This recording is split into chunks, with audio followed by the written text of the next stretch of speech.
जाने सीढ़ी तू जाना दे तो वाह उमा का बजनी बाज बेगा वो थोड़ा काम पड़ा था घर में का नहीं जला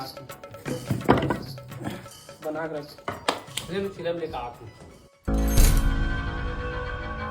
पुराना पुरेगा हमारे दादाजी के पापा निपोर रखे हो ना उन कितना पैसा हमारे खुद हिसाब नहीं अच्छा ता ए ले काका दे काका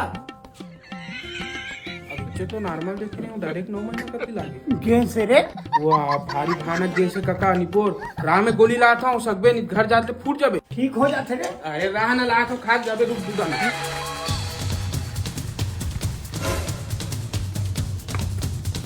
काका 50 रुपए तोरे का हम बोले